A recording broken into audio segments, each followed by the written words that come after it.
আসসালামু আলাইকুম রহমতুল্লাহ আলহামদুলিল্লাহ রবিল আলমিন।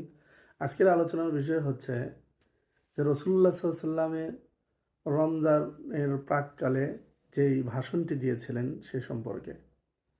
তো আল্লাহ রসুল সাল্লাম বলেছেন, ইয়া ইউহান্নাস কদ আদাল্লাকুম শাহরুন আযীমুন, হে লোক সকল, তোমাদের ওপর একটি মহান মাস ছায়াপাত করেছে।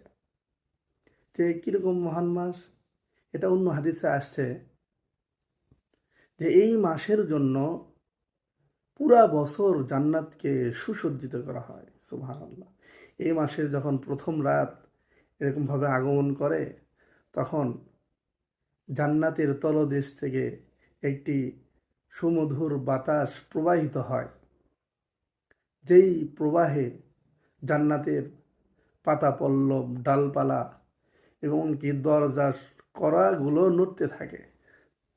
তখন এতে এমন একটি সুর উত্থিত হয়, মনোমুগ্ধকর, এরকমভাবে হৃদয়স্পর্শী এমন একটি সুর উত্থিত হয় যা ইতিপূর্বে কেউ শোনে নাই, এমন সুর।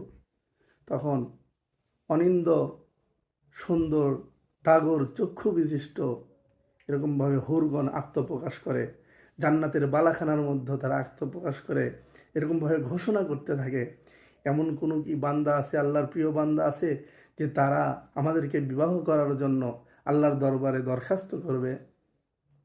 এরকমভাবে তারা ঘোষণা দিতে থাকে। এক পর্যায়ে তারা বেহেস্তের দারোয়ানকে জিজ্ঞাসা করে, রিদওয়ান দারোয়ানকে জিজ্ঞাসা করে যে আচ্ছা, আজকে কোন রাত্রি? তখন দারোয়ান বলেন যে আজকে হলো রমজানের প্রথম রাত্রি।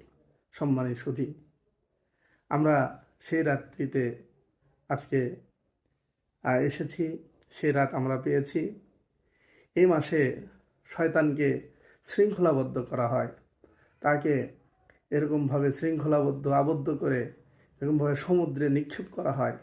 জান্নাতের সমস্ত দরজাগুলো খুলে দেওয়া হয়, জাহান্নামের দরজাগুলো বন্ধ করে দেওয়া হয়, যাতে করে শয়তানকে এজন্যই কারাবদ্ধ করা হয় যে আল্লাহর প্রিয় বান্দারা যেন আল্লাহর সন্তুষ্টির জন্য একাগ্র চিত্রে সুন্দরভাবে আল্লাহ তাআলার বিধানগুলো, ফরমানগুলো বাস্তবায়ন করতে পারে, নামাজগুলো আদায় করতে পারে, অন্যান্য আমলগুলো ঠিকমতো আদায় করতে পারে।